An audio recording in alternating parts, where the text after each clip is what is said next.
जब बेताल ने देखा कि उसके भूत लौटे नहीं तो उसने कारण जानने के लिए 5-7 भूत और भेजे। वे भूत वहां पहुंचे और देखा कि उनके साथी बिल्कुल जमे हुए हैं। पूछताछ में पता चला कि कोई सिद्ध योगी आया है और यह सब उसी का कमाल है। उन्होंने मच्छिंद्रनाथ को ढूंढा और प्रार्थना की, स्वामी इन भूतों को छोड़ दीजिए ताकि वे बेताल के पास जा सकें। नाथ ने कहा, मैं इन्हें ऐसे ही नहीं छोड़ूंगा। जाकर बेताल से कहो कि अगर वह सचमुच शक्तिशाली है तो सामने आकर इन्हें छुड़ाए। भूत जाकर बेताल को यह संदेश दे आए। सुनते ही बेताल क्रोध से भर गया और उसने पूरे देश के भूतों को बुला भेजा। सब उसकी फौज लेकर मच्छिंद्रनाथ के पास आ पहुंचे और तरह तरह की डरावनी चेष्टाएं करने लगे। नाथ ने पहले कुछ समय शांत रहकर उनकी शक्ति देखी, फिर वज्रास्त्र मंत्र का जप किया और चारों ओर एक सुरक्षा रेखा खींच दी। उन्होंने वज्र शक्ति को अपने सिर पर स्थापित किया जिससे कोई भी भूत पास नहीं आ सका। भूतों ने पेड़ पर्वत उन पर फेंके, अनेक अस्त्र शस्त्र चलाए, लेकिन कोई असर न हुआ। अंत में नाथ ने पुनः स्पर्शास्त्र चलाकर सभी भूतों को जड़ कर दिया।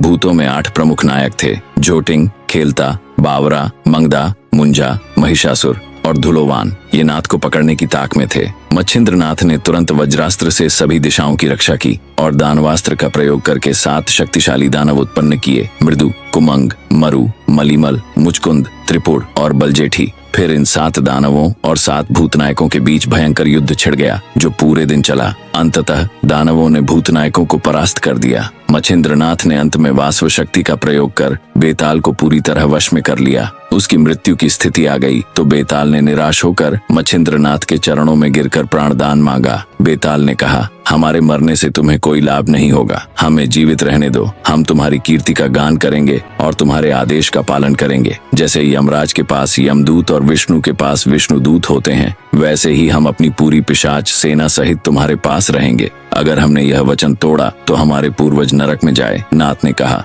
मेरा साबरी विद्या पर कवित्व है। जब कोई व्यक्ति उस विद्या का मंत्र जपे तो तुम पूरी निष्ठा से उसकी सहायता करोगे ताकि उसका मंत्र सफल हो। जो साधक मंत्र को ठीक से बोले उसे सिद्धि अवश्य मिले। सभी भूतों और बेताल ने इसे खुशी से स्वीकार किया। उन्होंने यह भी बताया कि उनके भक्षक कौन कौन हैं और यह तय हुआ कि मंत्र सिद्धि के लिए ग्रहण का समय श्रेष्ठ होगा। नाथ ने प्रेरक अस्त्र का प्रयोग कर सभी को मुक्त कर दिया। सभी भूत और बेताल नाथ के चरणों में गिर पड़े, उनकी जय जयकार की और प्रणाम करके अपने अपने स्थान लौट गए। बारामल्हार के पवित्र स्थान पर मच्छिंद्रनाथ ने अष्टभैरव आदि की विधि पूर्वक पूजा करके देवी का प्रसाद प्राप्त किया। फिर कुमार तीर्थ करके वे कोकण के कुड़ाल क्षेत्र में अडूल गांव में आकर रहने लगे। गांव के बाहर महाकालिका का एक देवालय था। उस देवालय के दर्शन के लिए मच्छिंद्रनाथ गए। यह कालिका देवी अत्यंत कठोर थी। बाकी कल देखते हैं।